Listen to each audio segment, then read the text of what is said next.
प्यारे बच्चों, मैं राजेश सिंह पंवार, अध्यापक भौतिक विज्ञान, जय किसान इंटर कॉलेज रौड़धार टेरी गढ़वाल, आपके सम्मुख पंवार क्लासेस के माध्यम से भौतिक विज्ञान के एक नई टॉपिक के साथ आपके सामने हूँ।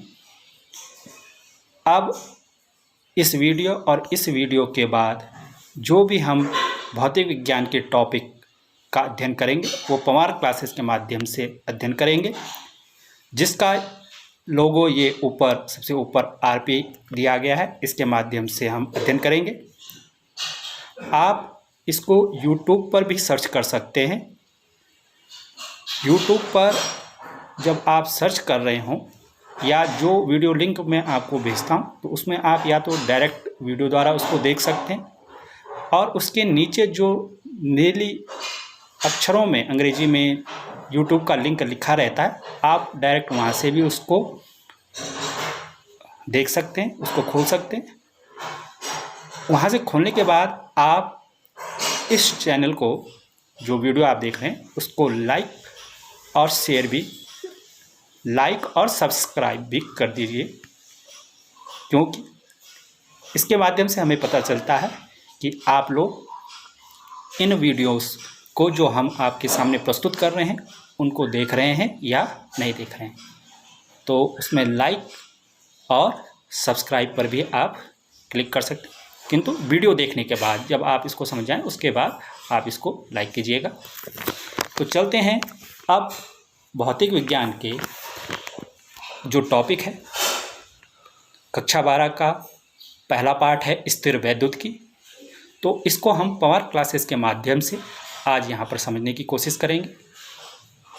स्थिर वैद्युतिकी में कुछ जो पोर्शन हैं, कुछ जो टॉपिक्स हैं, वो हमने पिछले वीडियोस में आपने देखे। उसमें हमने कूलाम का नियम और कूलाम के नियम से संबंधित आंकिक प्रश्न वहाँ पर किए।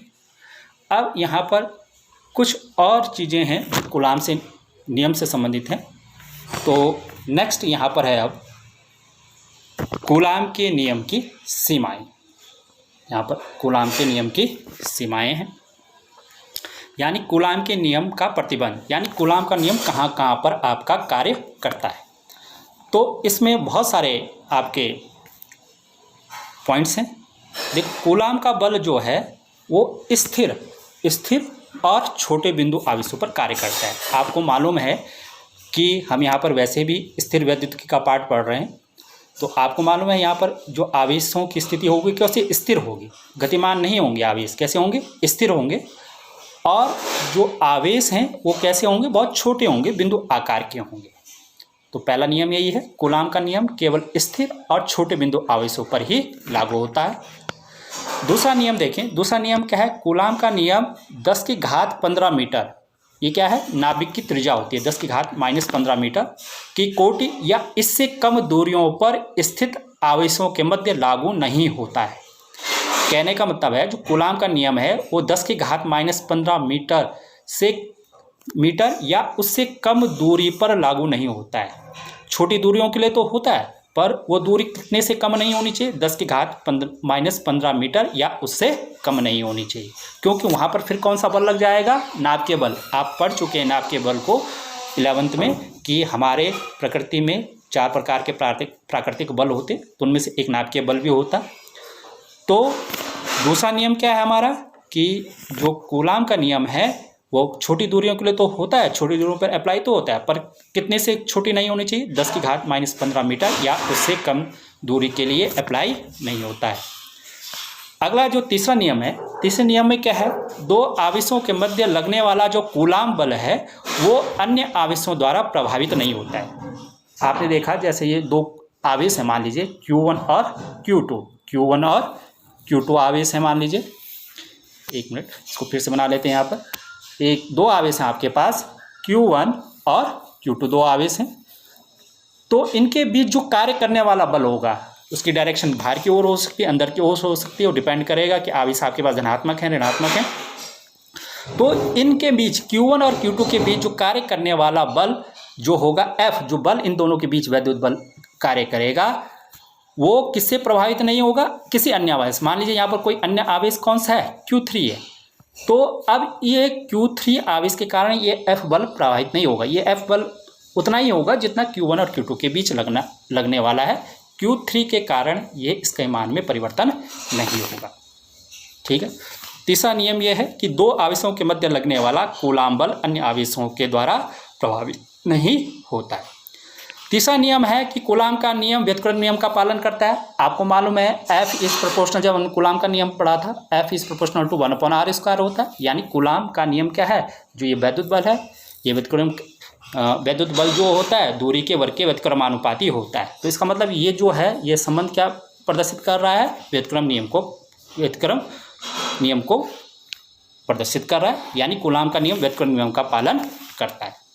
तीसरा है आवेशों, कूलाम का नियम जो है दो आवेशों को मिलाने वाली रेखा के अनुदिश कार्य करता है। हमने कहा था जो कूलाम का नियम होता है उसमें अगर दो आवेश हैं तो उनके बीच बल कहाँ होगा, या तो इसकी डायरेक्शन या अंदर की ओर होगी या तो बाहर की ओर होगी। इस तरह से दो आवेशों को मिलाने वाली रेखा के अनुदिश होगी। इस तरह से नहीं होगी आवेश बल की दिशा, या इस तरह से नहीं होगी बल की दिशा, ऐसी नहीं होगी बल की दिशा। बल की दिशा कैसी होगी, उन दोनों आवेशों को मिलाने वाली रेखा के अनुदिश होगी। तो ये कुछ कूलाम के नियम की सीमाएं थी, प्रतिबंध थी, जिसके अंतर्गत कूलाम का नियम आपका कार्य करता है। तो परीक्षा की दृष्टि से ये भी पूछे जाते हैं, इसमें से पूछ लिया जाता है कभी कूलाम के नियम की 2 सीमाएं लिखें, 3 सीमाएं लिखें या 5 सीमाएं लिखें, तो आपने ये ध्यान में रखनी है। परीक्षा की दृष्टि से ये इम्पोर्टेंट भी है। अगला देखें, अब यहाँ पर हम एक नए कॉन्सेप्ट के साथ कूलाम के नियम को देख रहे हैं। अभी तक आपने पढ़ा कि कूलाम के नियम में कि दो अगर आपके पास धनावेश हैं तो बल की डायरेक्शन ऐसे बाहर की ओर होगी, दो ऋणावेश हैं एक दूसरे के नज़दीक, उनके बीच r दूरी है, तो इस प्रकार से F की डायरेक्शन भी तब भी बाहर की ओर होगी। समान आवेश होने पर बल की डायरेक्शन एक दूसरे से दूर होती, बाहर की ओर होती। और एक यहाँ पर ये धनात्मक आवेश है और ये ऋणात्मक आवेश है, तो दोनों आवेश एक दूसरे को आकर्षित करते हैं, यानी दोनों बलों की दिशा एक दूसरे की ओर होती है। और वहाँ से हमें कूलाम के नियम से वैद्युत बल मिल जाता है, F बराबर 1/4πε0 Q1 Q2/r²। यहाँ तक आप पढ़ चुके हैं कूलाम के नियम। अब आपको मालूम है बल कैसी राशि है, एक सदिश राशि है, वेक्टर राशि है। 11th में आप पढ़ चुके हैं सदिश राशि का कॉन्सेप्ट। तो बल एक सदिश राशि, यानी जो ये वैद्युत बल है वो कैसी राशि, एक सदिश राशि। तो अब हमने जो ये कूलाम के नियम से आपको वैद्युत बल मिला है, इसको सदिश रूप में देखना है। इसका सदिश रूप किस प्रकार से होता है, तो इसको हम अब देखते हैं किस प्रकार से सदिश रूप इसका होता है। सदिश रूप में कूलाम का नियम, coulombs law in vector form. तो देखिए इसमें क्या है, यहाँ पर हमने एक कंडीशन ले ली, यहाँ पर ये आवेश ले लिए, एक धनात्मक, दो धनात्मक आवेश ले लिए, एक को हमने क्या कहा Q1 और एक को Q2 कहा। ठीक है, और इनके बीच की दूरी कितनी ली हमने, ये r। दो आवेश हैं Q1 और Q2, दोनों धनात्मक यहाँ पर ले रहे हैं, हम ऋणात्मक भी ले सकते हैं, एक धनात्मक ऋणात्मक भी ले सकते हैं, किंतु यहाँ पर हम एक कंडीशन ले रहे हैं कि हमारे पास दो धनात्मक आवेश हैं और उनके बीच की दूरी r है, जबकि आवेश के परिमाण क्या है, Q1 और Q2 है। तो जब दो धनात्मक आवेश होते हैं तो उन पर बल की दिशा कहाँ होती है, बाहर की ओर। इस पर भी बाहर की ओर होगी और इस पर भी बाहर की ओर, ये बाहर की ओर है डायरेक्शन बल की और ये भी बाहर की ओर है। दोनों कैसे आवेश हैं, यहाँ पर ये धनात्मक आवेश प्रतिकर्षित करेंगे, इतना आप जानते हैं। अब देखें यहाँ पर हमने अब बल को F12 वेक्टर लिखा और यहाँ F21 वेक्टर लिखा है। अब इसको समझना है आपने, यहाँ पर हमने कूलाम के नियम को, जो बल है वैद्युत बल को सदिश रूप में प्रदर्शित करना है। तो पहले देखें इस आवेश Q2, आवेश कौन सा है, Q2, इसके कारण इस Q1 पर कितना बल लग रहा है। इस Q2 के कारण, जो Q2 आवेश है उसके कारण Q1 पर कितना बल आपका कार्य कर रहा है, आपने ये देखना है। तो इस पर कितना बल लगेगा, इस Q2 के कारण इस Q1 पर कितना बल लगेगा, कितना वैद्युत बल लगेगा, F12 लग रहा है। कितना बल लग रहा है यहाँ पर, ये F12 क्यों कहा, F12 का मतलब F1 किस पर लग रहा है, Q1 पर लग रहा है, और किसके कारण से लग रहा है, Q2 के कारण लग रहा है। जो बल लग रहा है F1 का मतलब Q1 आवेश पर लगने वाला बल, और 2 जो बाद वाला है उसके कारण लग रहा है बल। तो F12 का मतलब है कि आवेश Q1 पर Q2 के कारण लगने वाला बल कितना होगा 1/4πε0 Q1 Q2/r²। आप जानते हैं ये होता है F12 बराबर 1/4πε0 Q1 Q2/r² हो जाएगा। अब यहाँ पर थोड़ा सा दूसरा कॉन्सेप्ट है, एक जो आपने पहले भी पढ़ा है वेक्टर राशियों में, कि अगर आपके पास मान लीजिए कोई ए वेक्टर है, ए वेक्टर राशि है, तो इसका एक एक सदिश क्या होता है, ए कैप बराबर होता है ए वेक्टर बटा ए। ये एक एक वेक्टर होता है, ये आप 11th में पढ़ चुके हैं। ए कैप वेक्टर होता है, ये बराबर होता है ए वेक्टर बटा ए। ए क्या है, इस ए वेक्टर का परिमाण होता है, ठीक। तो इसी प्रकार हम लिख सकते हैं कि जो ये मान लीजिए यहाँ पर R1 है, R12 अगर कैप है हमारे पास कोई एक एक वेक्टर, तो इसको क्या लिख सकते हैं हम, R12 वेक्टर बटा R इसका परिमाण है, किसका, R1 का परिमाण है, किसका, R12 का परिमाण कितना है, R मान लीजिए R है, ये वेक्टर है R12 और ये इसका एक एक वेक्टर है, ठीक जैसे हमने अभी ए के रूप में देखा, ये हमने यहाँ पर लिखा भी है इधर नीचे साइड में, आप इसको समझ सकते हैं। तो अब देखें जो ये R12 है, यहाँ पर देखो, यहाँ पर हमने दो चीज़ें लिखी हैं यहाँ पर, जहाँ पर ये Q1 और Q2 के बीच एक लिखा है हमने R12 कैप और एक R21 कैप। तो पहले इस पहले वाले की बात करते हैं, R12 कैप। तो ये मान लीजिए ये R12 कैप एक एकक सदिश है, यूनिट वेक्टर है, जिसकी दिशा कहाँ से कहाँ की ओर है, इस R12 की दिशा कहाँ से कहाँ की ओर है, Q1 से Q2 की ओर है, Q1 से Q2 की, तीर का निशान दिखा रहा है Q1 से Q2 की ओर, ये ऊपर निशान भी लगा रखा है उसमें कि Q1 से Q2 की ओर है। इसी प्रकार आप देखें कि जो ये R21 है, R21 की दिशा कहाँ है, ये तीर का निशान देख रहे हैं आप, Q2 से Q1 की ओर, किस दिशा में है, ये इस दिशा में, Q2 से Q1 की ओर है। तो ये R12 कैप एक एक सदिश है, इसकी दिशा Q1 से Q2 की ओर है, जबकि जो R21 कैप है उसकी दिशा Q2 से Q की ओर है, ठीक। तो अब आगे चलते हैं, इसमें जो पिछला जो चित्र था वो हमने फिर यहाँ पर बना दिया, जो पहले आपने देखा पिछला अभी पीछे हमने बनाया था, उसको समझने के लिए फिर हमने यहाँ पर बना दिया। तो यहाँ पर आपको मालूम है Q1 आवेश पर Q2 आवेश के कारण कितना बल लग रहा था, 1/4πε0 Q1 Q2/r²। अभी आपने देखा पिछली समीकरण नंबर 1 में। अब क्या ज्ञात करना है आपने, आवेश Q2 के कारण Q1 पर लगने वाला वैद्युत बल, किंतु किस रूप में, अब सदिश रूप में। तो सदिश लगा देंगे यहाँ पर F12, कितना बल लग रहा है इस Q1 के कारण, इस Q2 पर कौन सा बल लग रहा है, इधर को लग रहा है, बाहर क्यों लगेगा बल, F1। इस Q2 के कारण इस Q1 पर कितना बल लग रहा है, F12, इसकी डायरेक्शन बाहर की ओर है, तो ये F12 हो गया। 1 2 है, 1 पर किसके कारण, 2 के कारण लगने वाला बल, बराबर हो गया 1/4πε0 Q1 Q2/r²। अब यहाँ पर एक एक सदिश लेंगे, कौन सा एक एक सदिश लेंगे, जिसकी दिशा इस F12 के दिशा में होगी, क्योंकि यहाँ पर हमने बल क्या लिया, F12 लिया, तो F12 की दिशा में कौन सा एक एक सदिश है, देखो दो हैं यहाँ पर एक एक सदिश, एक R12 वाला है, R21 वाला है। तो F12 की दिशा में कौन सा है, इसकी दिशा इधर को है, तो यहाँ पर इस दिशा में कौन सा वेक्टर है, ये R21 वेक्टर है, तो इसी को लेंगे हम यहाँ पर, ठीक है। क्या बात समझे, यहाँ पर F12 वेक्टर की दिशा में जो एक एक सदिश होगा उसी को आप लेते हैं। यहाँ पर कौन है F12 की दिशा में, R21। तो F12 बराबर हो जाता है 1/4πε0 Q1 Q2/r², R21 कैप, ठीक है। यहाँ 12 है, यहाँ 21 आ जाता है, R21 कैप। ये एक एक सदिश है, ये दिशा को प्रदर्शित कर रहा है, बल की दिशा को प्रदर्शित कर रहा है कि बल की दिशा कहाँ से कहाँ की ओर है, Q2 से Q1 की ओर है। ठीक इसी प्रकार जैसे हमने ये अभी निकाला, ठीक इसी प्रकार आप Q2 आवेश पर एक अन्य बल को देख सकते हैं। Q2 जो आवेश है उस पर कौन सा किसके कारण बल लग रहा है, Q1 के कारण Q2 आवेश पर कितना बल लग रहा है, F21 बल लग रहा है। Q1 के कारण Q2 पर कितना आवेश लग रहा है, F21 बल लग रहा है और इस दिशा में, इस F21 की दिशा में कौन सा वेक्टर है आपका एकक सदिश, कौन सा है, R12 कैप है। R12 कैप इस F21 की दिशा में लग रहा है। तो हम यहाँ पर लिख सकते हैं F21 बराबर 1/4πε0 Q1 Q2 अपन R स्क्वायर, और इस दिशा में कौन सा है, इसकी दिशा में, इस दिशा में कौन सा बल, कौन सा आपका एकक सदिश है, R12। तो यहाँ पर आ जाएगा R12 कैप। यहाँ पर 21 है तो इधर 12 हो जाएगा।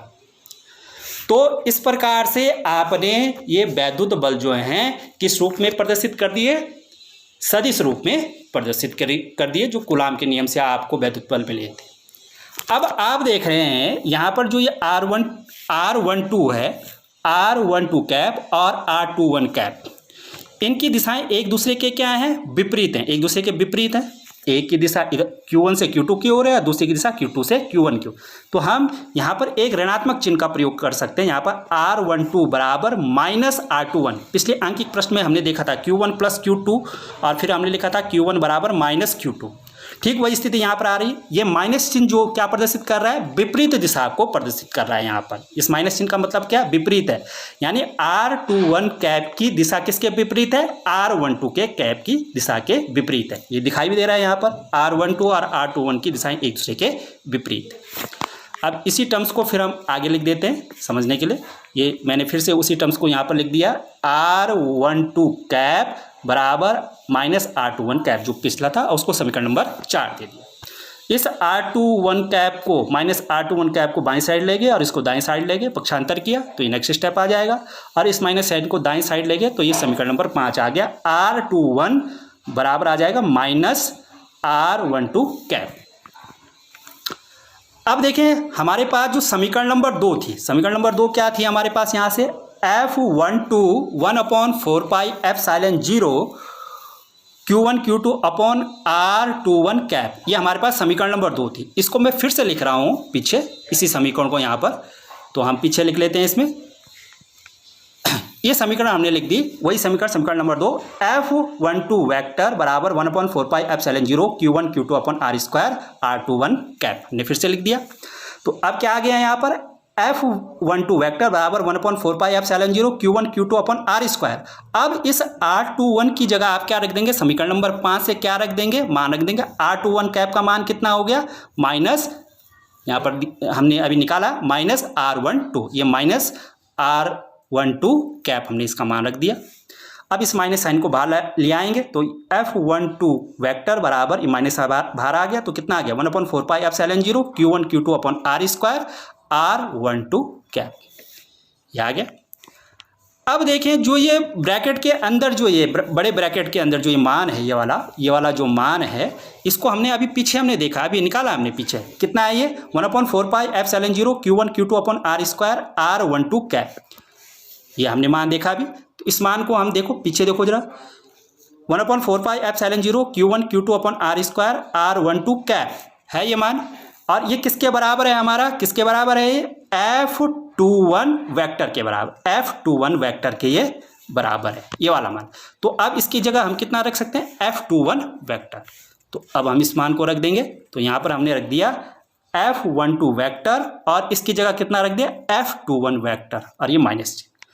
अगेन ये माइनस चिन्ह क्या प्रदर्शित कर रहा है कि जो F12 वेक्टर है उसकी दिशा F2 वेक्टर की दिशा के विपरीत है। F12 वेक्टर जो है, यानी जो F12 बल है उसकी दिशा F21 बल की दिशा के विपरीत है। ये माइनस चिन्ह ये प्रदर्शित कर रहा है, आप देख भी सकते हैं इसमें, यह हमने देखो यहाँ पर यह है F12 वेक्टर, ये है, ये बल है, और ये F21 वेक्टर है। इसकी दिशा कहाँ है, इस वाले बल की दिशा कहाँ है, इधर को, और इस वाले बल की दिशा कहाँ है, इधर को। दोनों की दिशाएं एक दूसरे के विपरीत है। F12 इस F12 बल की और इस F21 बल की दिशाएं एक दूसरे के विपरीत है, यहाँ पर हमने दिखा भी रखा है। तो ये जो फिजिकली आप यहाँ पर देख रहे हैं उसको यहाँ पर ये क्या प्रदर्शित किया गया है, मैथमेटिकली हमने यहाँ पर प्रदर्शित कर दिया। और ये मैथमेटिक्स क्या प्रदर्शित कर रही है, गणित क्या प्रदर्शित कर रहा है कि जो दो बल कूलाम में लगते हैं, कूलाम के नियम में जो दो बल लगते हैं उनकी दिशाएं एक दूसरे की क्या होती हैं, विपरीत होती हैं। तो ये वेक्टर रूप था और उसका एप्लीकेशन था कूलाम के नियम का। तो हमने यहाँ पर अभी दो चीज़ें देख ली, कूलाम के नियम की सीमाएं और कूलाम के नियम को सदिश रूप में आप किस तरह से प्रदर्शित करते हैं। अब इसमें जो नेक्स्ट टॉपिक है वो है आवेशों के अध्यारोपण का सिद्धांत, principle of superposition of charge. अब यहाँ पर जरा ध्यान देने वाली बातें हैं कि जो अध्यारोपण का सिद्धांत है, यहाँ पर बहुत सारे अध्यारोपण के सिद्धांत आपको मिलेंगे। तो आपसे जब परीक्षा में पूछा जाए तो आप पहले ध्यान से देख रहे हैं कि अध्यारोपण का सिद्धांत कौन सा है। आवेशों का अध्यारोपण का सिद्धांत है, तरंगों के अध्यारोपण का सिद्धांत है, या कोई अन्य अध्यारोपण का सिद्धांत है। तो यहाँ पर जो अध्यारोपण का सिद्धांत है वो किसका है? आवेशों के अध्यारोपण का सिद्धांत। ठीक है, अब देखें यहाँ पर इसको पढ़ने से पूर्व, अध्यारोपण का सिद्धांत जो है उसको पढ़ने से पूर्व अभी तक हमने जो देखा कूलाम का नियम देखा। कूलाम का नियम क्या है? दो बिंदु आवेशों के बीच कार्य करने वाला बल होता है। ये मान लीजिए Q1 आवेश है, Q2 आवेश है, दो धनात्मक आवेश है, तो बलों की डायरेक्शन बाहर की ओर, एक धनात्मक है एक ऋणात्मक है, तो बलों की डायरेक्शन अंदर की ओर होगी, एक दूसरे की ओर होगी, और उनमें क्या होगा? आकर्षण होगा। यानी जो कूलाम का नियम है वो क्या किसके बीच लगता है? दो बिंदु आवेशों के बीच लगता है। केवल जो दो बिंदु आवेश है उनके बीच कार्य करता है। किंतु अगर हमारे पास बहुत सारा ऐसा सिस्टम हो, एक ऐसा निकाय हो जिसमें बहुत सारे आवेश हो, Q1 हो, Q2 हो, Q3 हो, Q4 हो, बहुत सारे आवेश हैं। अभी तक तो हम दो आवेशों की बात कर रहे थे, तो दो आवेशों में तो कूलाम का नियम लग गया। किंतु अगर हमारे पास बहुत सारे आवेश हैं, Q1, Q2, Q4, Q5, इस तरह से बहुत सारे आवेश हैं, तब कौन सा सिद्धांत वहाँ पर कैसा कार्य करेगा? कूलाम का नियम।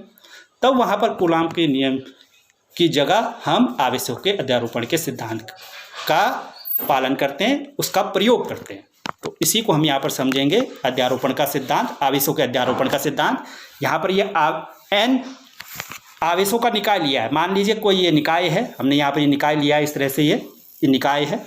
तो इस निकाय में कितने आवेश हैं? मान लीजिए n, Q1, Q2, Q3, Q4, Q5, Q6, Q7 और इस तरह से बहुत सारे n आवेश हैं। कितने आवेश हैं हमारे पास? n आवेश है। अब ये Q आवेश जो है मान लीजिए धनात्मक है, इसमें जो Q2 आवेश है वो भी धनात्मक है, Q3 आवेश मान लीजिए ऋणात्मक है, Q4 आवेश कैसा है? ऋणात्मक है, Q5 आवेश धनात्मक है, और इस तरह से छठा सातवां आवेश होगा, और मान लीजिए Qn आवेश भी कैसा है? धनात्मक है। तो कहने का मतलब है किसी निकाय में आपके धनात्मक आवेश भी हो सकते हैं, धनात्मक आवेश भी हो सकते हैं किसी निकाय में, और ऋणात्मक आवेश भी हो सकते हैं। सभी धनात्मक भी हो सकते हैं, सभी ऋणात्मक भी हो सकते हैं। और जैसे हम यहाँ पर निकाय ले रहे हैं, इसमें कुछ धनात्मक हैं और कुछ ऋणात्मक हैं। ठीक है, तो एक निकाय लिया जिसमें ये बहुत सारे आवेश हैं, Q1, Q2, Q4, Q5 और सोन Qn तक। अब देखें यहाँ पर इसी चित्र को मैं पीछे ले रहा हूँ, पीछे हम इसको ले रहे हैं, इसी चित्र को सिर्फ ठीक मैंने इधर बना दिया है, तो आप यहाँ पर देख लीजिए इसको। तो यहाँ पर देखें, यहाँ पर एक Q1 आवेश है और एक Q2 आवेश है, दोनों पर कैसा आवेश है? धनात्मक आवेश। तो डायरेक्शन कहाँ होगी? बल्कि बाहर की ओर होगी, तो ये बाहर की ओर हो गई। Q1 कहने का मतलब है जो Q1 के कारण Q2 पर आवेश होगा उसकी डायरेक्शन कहाँ हो गई है? बाहर की ओर हो गई, F12। इसी तरह से Q1 के कारण Q3 पर जो आवेश होगा वो कहाँ होगा? अंदर की ओर होगा, क्योंकि ये धनात्मक है एक ऋणात्मक है, तो आकर्षण बल होगा। इसी तरह से ये Q3 था, इसी तरह से Q4 आवेश है, Q4 कैसा? ऋणात्मक आवेश है, और Q1 कैसा है? धनात्मक आवेश है। तो इसकी डायरेक्शन कहाँ है? Q1 की ओर है, क्योंकि ये दोनों अपोजिट आवेश हैं, विपरीत आवेश है, तो एक दूसरे को आकर्षित करेंगे। इसी तरह से Q1 और Q5 में देखें, ये दोनों धनात्मक आवेश है, तो इसकी डायरेक्शन हमने बाहर की ओर दिखा दी, F15।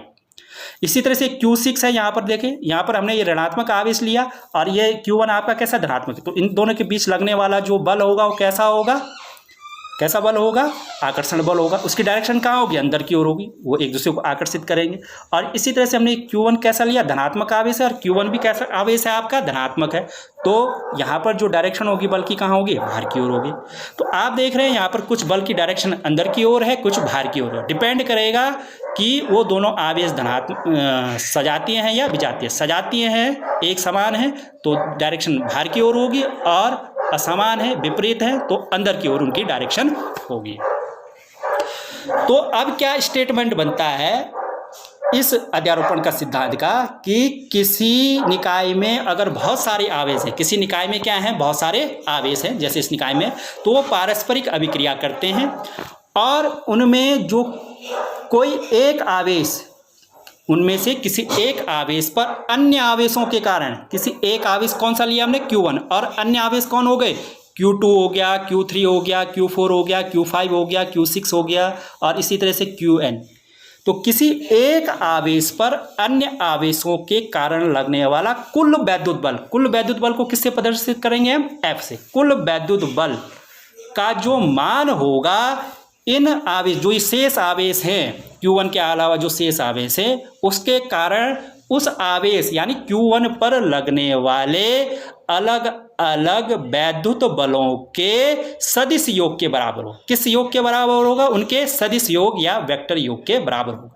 क्या स्टेटमेंट है कि अगर कोई निकाय हमारे पास है तो उसमें से कोई एक आवेश हमने Q1 ले लिया, Q1 आवेश ले लिया, और उसके साथ जो अन्य आवेश है, शेष अन्य आवेश कौन है, Q2, Q3, Q4, Q5, Q6, Qn। तो उन अन्य आवेशों के कारण उस आवेश Q1 पर लगने वाला जो कुल वैद्युत बल F होगा, उन शेष बलों के उन शेष आवेशों के अलग अलग वैद्युत बलों के सदिश योग के बराबर होगा। ये हमने यहाँ पर स्टेटमेंट कहा, ये स्टेटमेंट यहाँ पर लिखा हुआ भी है, और इसको हमने दर्शा भी दिया। कितना होगा, F बराबर, ये क्या कुल वैद्युत बल लग रहा है F, किसके कारण, Q2, Q3, Q4, Q5, Q6, Qn के कारण Q1 पर लग रहा है कुल वैद्युत बल। ठीक, ये किसके बराबर होगा, Q2 के कारण, इस Q2 के कारण Q1 पर कितना बल लगा, मान लीजिए F12 लगा, यहाँ पर F12 प्लस वेक्टर लिया हमने। फिर Q3 के कारण Q1 पर कितना बल लग रहा है, ये F13 लग रहा है, ये F13 जोड़ दिया। फिर इस Q4 के कारण Q1 पर कितना बल लग रहा है, F14। फिर इस Q5 के कारण इस Q1 पर कितना बल लग रहा है, F15। इसी तरह से इस छठे Q6 के कारण कितना बल लग रहा है, F16। और इसी तरह से इस Qn के कारण कितना बल लग रहा है Q1 पर, F1n। तो ये अलग अलग सदिश योग के बराबर है, ये अलग अलग सदिश योग के बराबर है। ये क्या जोड़ दिया हमने, सब जोड़ दिया हमने, F12, F13, ये सदिश बल हैं, इनका योग हमने लिया, सदिश योग या वेक्टर योग। तो किसी क्या है, इसको हम फिर से स्टेटमेंट के रूप में देख लेते हैं। इसको मैंने फिर से यहाँ लिख दिया है कि किसी निकाय में जब दो या दो से अधिक आवेश होते हैं तो वे पारस्परिक अभिक्रिया करते हैं, और उनमें से किसी एक आवेश, जैसे हमने Q1 लिया, पर अन्य आवेश जैसे हमने वहाँ क्या लिए, Q2, Q3, Q4, Q5 और डॉट डॉट Qn पर लगने वाला कुल वैद्युत बल कितना हुआ, F हुआ। वैद्युत बल F, कुल वैद्युत बल F उन आवेशों के कारण, किन आवेशों के कारण, Q2, Q3, Q4, Q5, Q6 dot dot Qn के कारण एक आवेश, उस एक आवेश का मतलब Q1 पर लगने वाले अलग अलग वैद्युत बल कौन से थे, F12, F13, F14, इस तरह से F1n पर लगने वाले अलग अलग वैद्युत बलों के सदिश योग, ये योग लिया हमने, धन लिया, सदिश योग के बराबर होता है। इसको मैथमेटिकली इस तरह से प्रदर्शित कर सकते हैं, F वेक्टर बराबर F12 vector plus F13 vector, F14 vector plus dot dot dot Fn vector. तो इस प्रकार से ये कूलाम के नियम और की सीमाएं, कूलाम का नियम का सदिश रूप और इनके अध्यारोपण का सिद्धांत यहाँ पर हमने देखा। इस वीडियो में फिलहाल हम इतना ही अध्ययन करेंगे। अगले वीडियो में इससे आगे के टॉपिक्स हम अध्ययन करेंगे। तो पवार क्लासेस के माध्यम से नए लोगों के साथ हम यहाँ पर प्रस्तुत हैं। तो आज हम इतना ही यहाँ पर देखेंगे नेक्स्ट अगले वीडियो में। Thank you.